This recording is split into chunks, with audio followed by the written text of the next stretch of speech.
اعوذ باللہ من الشیطان الرجیم، بسم اللہ الرحمن الرحیم۔ سوچنا اور سوچتے رہنا بہت ضروری ہے کہ زندگی دھیرے دھیرے ڈلتی جا رہی ہے۔ ہاں، وہ مہلت جو مجھے صرف ایک مرتبہ ملی ہے وہ کسی ادھورے خواب کی طرح کسی لمحے مجھ سے جدا ہونے کو ہے۔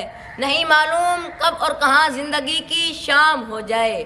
ہاں، کتنا تلخ ہے یہ احساس کہ میں نے اپنی زندگی کے قیمتی لمحات انا، خود پسندی، خود غرضی اور تن آسانی کے عوض بڑے سستے داموں سارے بازار فروخت کر دیے، لیکن شاید کتاب حیات کے کچھ باب ابھی باقی ہے۔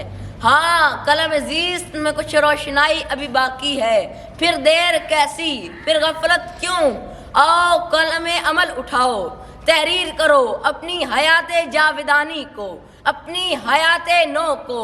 پھر دیر کیسی، آؤ نقش کرو وہ راستے جو ہمیں سوئے منزل لے چلیں، جو ہمیں ساحل عبودیت کے حوالے کر دے۔